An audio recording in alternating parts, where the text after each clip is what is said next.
Assalamualaikum warahmatullahi wabarakatuh. Pada pertemuan kita kali ini, pada mata kuliah Farmakologi 2, kita akan melanjutkan pembelajaran kita pada submateri atau sub pokok bahasan adalah terkait dengan obat asma ya, asma. Sebelum kita lanjut pada obatnya, tentu kita harus mengetahui dulu itu penyakit asma itu apa ya, atau asal kata asma itu apa ya. Jadi asma itu berasal dari kata asma ya. Ini jadi berasal dari kata asma yang ini bahasa ini diambil dari atau kata ini diambil dari bahasa Yunani ya, yang artinya adalah ya sukar bernapas. Oke, ya jadi penyakit asma ini juga dikenal biasa karena ini adanya ini ya gejala sesak napas, oke, ya batuk, oke, ya mengi yang disebabkan oleh ini ya, disebabkan oleh adanya penyempitan pada saluran napas ya. Nah, ini penyempitan pada saluran napas sehingga menyebabkan terjadi uh, uh, ini ya kesukaran dalam bernapas ya ini. Nah, faktor pencetus dari penyakit asma ini dapat berupa ini ya adanya debu. Oke, ya ini karena pasien menjadi sangat hipersensitif terhadap debu, kemudian asap rokok, kemudian adanya hewan peliharaan di rumah ya, seperti bulu kucing ya. Uh, Kemudian oleh pengaruh udara yang terlalu dingin ya. Nah, ini bisa menyebabkan terjadi munculnya penyakit asma atau ada aktivitas fisik ya yang berlebihan atau karena adanya infeksi virus dan bisa juga karena terpapar oleh zat kimia. Jadi itu ini ya yang bisa menjadi faktor pencetus munculnya penyakit asma atau penyakit di mana pasien menjadi susah bernapas ya, susah bernapas ya, karena tadi ini adanya penyempitan pada saluran napas ya ini. Ya, kita langsung lanjut pada obat-obat yang biasa digunakan ya, atau kita masuk pada penggolongan obatnya ya. Ya, yang pertama sini adalah terkait dengan obat anti alergi ya. Jadi zat yang berkhasiat ini atau zat ini berkhasiat ini menstabilasi ini ya mast ya, mast sehingga tidak pecah dan pelepasan histamin atau mediator peradang lainnya tidak terjadi. Oke, nah ini jadi apa namanya? Ini adalah untuk zat-zat anti alergik adalah obat yang dapat ini ya menstabilasi muscle ya. Oke, gini. Contoh obatnya seperti ini ya, obat-obat uh, kromoglikat. Oke, jadi kromoglikat ini saat ini biasanya ini ya atau kromoglikat ini biasanya uh, diturunkan dari kelin ya atau suatu zat dengan kerja yang bersifat bronkospasme yang terdapat biasanya dalam biji saga ya, biji saga. Mekanisme kerja dari kromoglikat adalah dengan ini ya menstabilisasi membran mast sehingga ini ya sehingga menghalangi pelepasan mediator vasoaktif seperti histamin, kemudian serotonin dan leukotrin ya. Nah, ini tentu obat-obat ini biasanya digunakan untuk pencegahan asma dan bronkitis yang bersifat alergis ya. Bisa juga digunakan untuk ini ya untuk konjungtivitas dan alergi akibat ini ya bahan makanan ya ini itu ya. Kita lihat ininya tadi ya resorpsinya. Jadi obat-obat golongan kromoglikat ini atau obat kromoglikat ini resorpsinya atau penyerapan kembalinya ini tidak terjadi di usus ya. Dari suatu dosis inhalasi sejauh ini hanya 5 sampai 10% nanti bisa mencapai bronki ya. Dan sisanya ini obat ini akan dieskresikan atau dikeluarkan lewat kemih dan empedu secara utuh ya ini. Dan kita melihat efek samping dari kromoglikat adalah obat ini dapat memberikan rangsangan lokal pada selaput lendir pada ini ya tenggorokan dan trakea. Oke, ya dengan gejala antara lain ini seperti perasaan ini ya memberikan gejala seperti perasaan kering, batuk-batuk biasa, kemudian kadang-kadang juga kejang bronki dan serangan asma sesaat ya. Sehingga untuk mencegah ini dapat pula diberikan ini ya atau diinhalasi dengan salbutamol terlebih dahulu ya sebelum penggunaan obat kromoglikat. Oke, kita melihat dosis penggunaan obat ini secara inhalasi ini diberikan minimal 4 kali sehari satu semprotan ya. Satu semprotan di mana ini setara dengan 20 miligram ya. Ini tentu ini harus menggunakan alat khusus ya. Semprotan ini atau pupnya ini menggunakan menggunakan alat khusus seperti spring inhaler ya, atau ini juga larutan aerosol. Oke, ini. Itu tadi untuk kromoglikat. Kemudian saya lanjut pada golongan kedua adalah golongan bronkodilator. Oke, ya bronkodilator ya. Jadi yang punya efek untuk ini ya merelaksasi bronkus ya ini. Jadi fungsinya tentu untuk ini ya pelepasan kejang dan merelaksasi atau mendilatasi bronkus. Oke, ya tentu mekanisme kerjanya ini ya dengan bisa dengan ini ya dengan merangsang sistem adrenergik. Oke, atau yang kedua bisa dengan menghambat sistem cholinergic ya, yang biasa distilahkan dengan anti cholinergic ya. Gitu. Kita bahas dulu adrenergic ini yang termasuk dalam ini ya golongan adrenergic adalah seperti obat-obat salbutamol, kemudian ada terbutalin, ada tretoquinol, okay. Kemudian ada juga penoterol, kemudian ada contoh lain seperti rimiterol, procaterol, okay, dan clenbuterol. Oke, ya ini.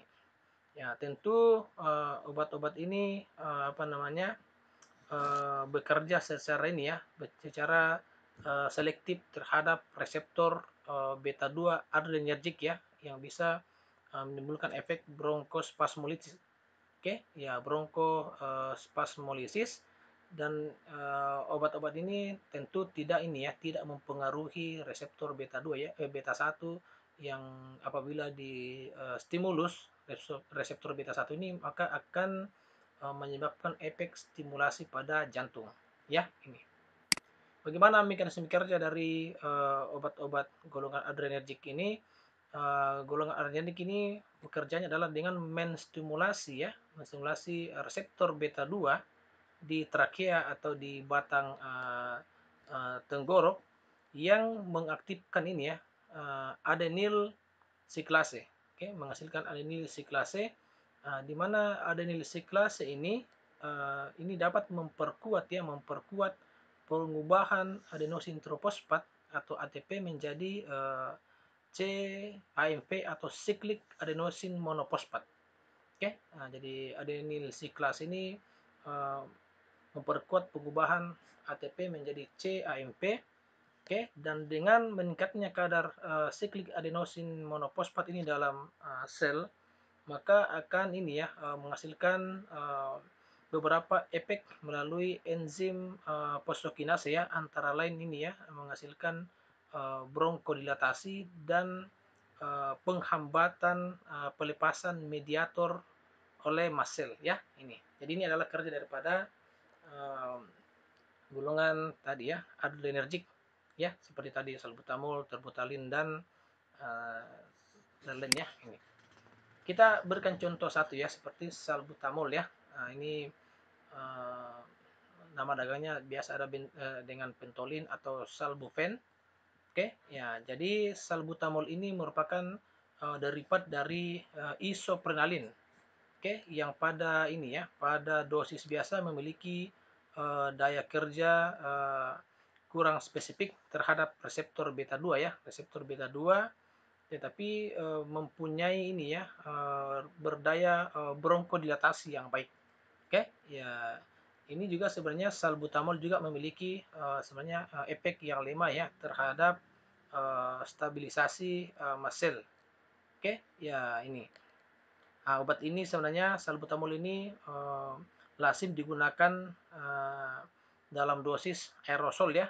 Ya berhubung efeknya pesat dengan efek samping yang lebih ringan daripada penggunaan ini ya, penggunaan secara peroral. Oke, ini. Apa efek sampingnya? Jadi efek sampingnya dari penggunaan salbutamol dapat menimbulkan nyeri kepala, kemudian pusing-pusing ya, kemudian mual, kemudian juga tremor tangan ya, dan ini pada dosis yang berlebihan ya, pada dosis yang berlebihan dapat menstimulasi reseptor beta 1 dengan efek pada ini ya, pada efek pada sistem kardiovaskular ya. Sehingga dapat menimbulkan ini ya, takikardia, okay, palpitasi, aritmia, sampai juga dapat menimbulkan hipotensi ya, hipotensi. Kita lihat dosisnya, dosis untuk salbutamol ya. Dosisnya itu adalah 3 sampai 4 ya, kali sehari 2 sampai 4 mg. Oke, ini. Kemudian untuk inhalasi diberikan 3 sampai 4 kali sehari 2 semprotan ya dari 100 mikrogram. Oke, ini. Ini untuk salbutamol. Kemudian contoh kedua seperti penoterol ya, atau biasa juga ada obat nama dagangannya adalah Berotek. Oke, Berotek. Untuk salbutamol ini merupakan derivat ini ya, terbutalin. Merupakan derivat terbutalin dengan daya kerja yang dan penggunaan yang sama dengan salbutamol. Hanya efeknya lebih kuat dan bisa bertahan ini ya sampai 6 jam ya. Jadi dia bisa bertahan atau lebih lama daripada penggunaan pada salbutamol ya. Dosisnya itu adalah 3 kali sehari 2,5 sampai 5 mg. Oke. Tetapi untuk bentuk supositor ya, oke. Supositoria untuk penggunaan malam hari adalah 15 mg. Oke. Inhalasinya adalah 3 sampai 4 kali sehari 1 sampai 2 semprotan dari 200 mikrogram. Oke. Ya. Kemudian kita lanjut pada golongan kedua tadi dari bronkodilator ya. Tadi adalah pertama adalah adrenergic, yang kedua adalah antikolinergic. Oke, ya contoh preparatnya atau contoh sedianya adalah ini ya. Seperti ipratropium, oke, dalam bentuk inhalasi, kemudian thiazianum, oke, dan deptropin. Oke, deptropin. Jadi kita melihat mekanisme kerjanya ya. Jadi untuk antikolinergic ini mempunyai mekanisme kerja dengan ini ya, memblok. Oke, jadi kerjanya adalah memblok reseptor muskarin ya dari saraf-saraf kolinergis di otot polos bronchi. Oke, sehingga di sini menyebabkan apa? Sehingga menyebabkan aktivitas saraf adrenergis menjadi dominan ya, menyebabkan aktivitas saraf adrenergik menjadi dominan dan menimbulkan efek bronkodilatasi. Oke, jadi ini dia memblok reseptor muskarin ya, muskarin. Oke, ya sehingga menyebabkan daya kerja daripada atau aktivitas dari saraf adrenergik menjadi lebih dominan ya, sehingga menghasilkan dilatasi pada bronkos ya, atau relaksasi ya, yaitu bronkodilatasi. Ya, ini. Ya, untuk penggunaan obat-obat antikolinergik ini juga adalah untuk digunakan biasa untuk terapi pemeliharaan ini ya, pada hiperaktif bronkus.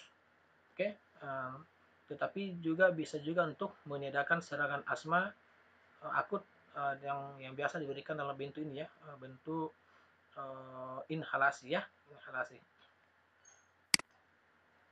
Ya, efek samping dari penggunaan obat ini ya, obat-obat ini adalah berupa ini ya, pengentalan dahak dan takikardia ya. Nah, kemudian juga obat ini dapat memberikan efek atropin, yaitu seperti mulut kering, kemudian obstipasi, sukar berkemih, penglihatan buram akibat adanya gangguan akomodasi. Ya, ini.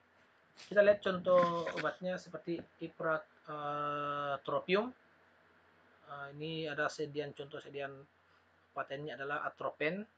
Nah, jadi ini merupakan atau ipratropium merupakan derivat N-profil dari ini ya, atropin ya, dan ini berkhasiat juga sebagai bronkodilatasi. Oke, karena ipratropium ini bekerja dengan melawan pembentukan tadi siklik ya, CGMV, oke, yang dapat menimbulkan kontriksi, dan juga ini dapat berfungsi mengurangi hipersekresi di bronki ya, untuk menghasilkan dahak. Oke, ya, resorpsi dari obat ini secara oral itu sangat buruk. Oke, dan memang tidak diserap dan dapat digunakan oleh pasien jantung juga yang tidak tahan terhadap adrenergik ya. Ini efek sampingnya apa? Ini dapat berupa mulut kering, mual, nyeri kepala atau pusing. Dosisnya yang diberikan secara inhalasi adalah 3 sampai 4 kali sehari, 2 semprotan ya, dari 20 mikrogram. Oke. Kemudian golongan ketiga adalah golongan dari derivat santin.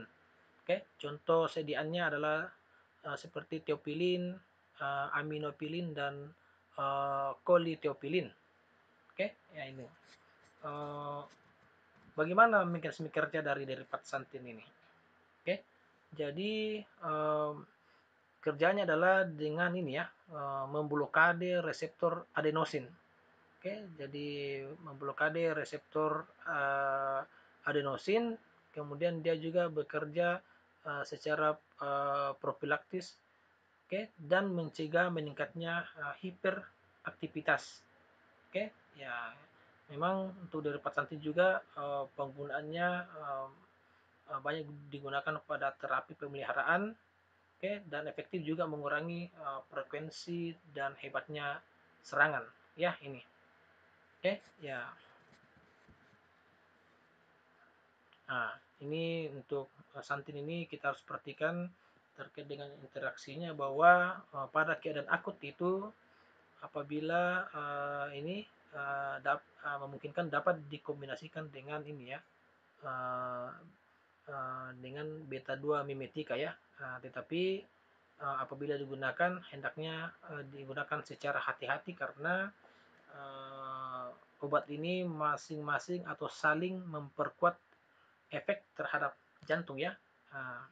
Kemudian juga golongan santin ini apabila digunakan bersama atau dikombinasi dengan ephedrine, ini praktis ini tidak memperbesar efek bronkodilatasi ya, tetapi efeknya terhadap jantung ini sangat diperkuat ya, sehingga mesti hati-hati dalam penggunaannya.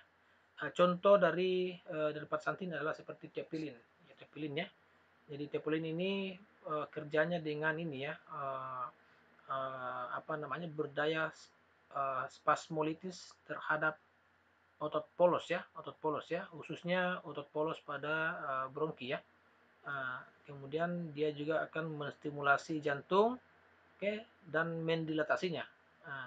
Teopilin juga ini ya, teopilin juga dapat ini ya, dapat ini dapat menstimulasi sistem saraf pusat dan pernapasan, serta dapat bekerja ini ya, secara ini ya, sebagai diuretis lemak ya, atau apa namanya, memperbanyak ini ya, buang atau membantu berkemih lemah dan singkat. Oke, ini. Nah, kita lihat ini uh, efek ini ya, efek samping ya. Efek sampingnya dari penggunaan teofilin ini ya dapat berupa ini ya mual muntah, oke, baik pada penggunaan rektal atau pada ini ya penggunaan parenteral, oke. Dan pada ini ya kondisi pemberian overdosis ini dapat terjadi efek sentral ya berupa gelisah, kemudian sukar tidur, tremor, kompulsi atau gangguan pernapasan, atau juga bisa memberikan uh, efek pada sistem kardiovaskular juga ya, sehingga dapat menimbulkan takikardia, aritmia dan hipotensi ya ini. Ya, kemudian untuk dosisnya adalah biasa diberikan ini ya 3 sampai 4 kali sehari 125 sampai 250 mikrogram untuk ini ya mikrofine atau bentosedian yang retard ya. Yang keempat adalah golongan kortikosteroid. Oke, ya golongan kortikosteroid juga ini dapat ini ya bekerja dengan menyediakan efek mediator ya peradangan ya. Jadi dapat ini bekerja menyediakan efek mediator seperti peradangan dan gatal-gatal. Oke, bagaimana mekanisme kerjanya? Tentu dengan menghambat kegiatan alergen melalui ini ya IgE ya. Kemudian yang kedua meningkatkan kepekaan reseptor beta 2. Oke, ya.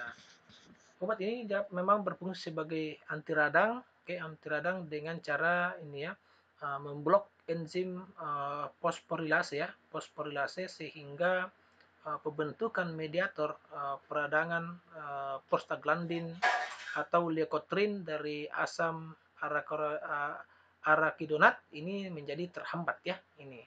Dan obat ini memang golongan kortikosteroid ini dapat pula digunakan pada ini ya serangan asma akibat adanya infeksi virus atau infeksi bakteri untuk melawan ini ya reaksi peradangan. Oke, ini termasuk juga untuk bisa digunakan untuk mengurangi hiperaktivitas bronki ya ini. Ya, ada beberapa sedianya seperti hidrokortison, oke, ya prednisolon, dexamethasone, triamcinolone dan sebagainya ya ini. Nah, efek samping dari obat-obat di atas ini dapat berupa nih gejala ini ya, gejala Cushing, oke, seperti osteoporosis, moonphase atau hiperrikosis ya, termasuk impotensi ya, impotensi. Oke, ya serta dapat ini ya menekan fungsi anak ginjal. Oke, itu adalah ini efek samping dari obat-obat hidrokortison, prednisolon, dexamethasone, triamcinolone ya. Ya, dosisnya untuk prednisolon ya untuk terapi singkat ya adalah 25 sampai 40 mg sesudah makan pagi. Oke, yang setiap 2 hari dikurangi 5 mg. Oke. Kemudian untuk ini untuk pemeliharaan, oke, untuk pemeliharaan saya ulangi dulu ini prednisolon tadi untuk terapi singkat yang 25 sampai 40 mg ini sesudah makan pagi yang setiap 2 hari dikurangi 5 mg ya. Jadi setiap 2 hari dikurangi 5 mg di mana di sini dilakukan sampai terapi ini ya dikurangi 5 mg sampai terapi selesai dalam waktu 2 sampai 3 minggu. Oke, nah ini. Kemudian untuk pemeliharaan diberikan ini ya 5 sampai 10 mg ini ya obat prednisolon selama atau setiap 48 jam. Oke, kemudian untuk dexamethasone atau betamethasone, oke, setiap hari untuk pemeliharaan diberikan 0,5 mg ya. Kemudian nanti terapi ini akan dilanjutkan dengan suatu kortikosteroid inhalasi. Ya, saya kira itulah materi yang saya bawakan. Saya kira saya harap apa yang saya sampaikan itu dapat dipahami. Saya akhiri, terima kasih. Assalamualaikum warahmatullahi wabarakatuh.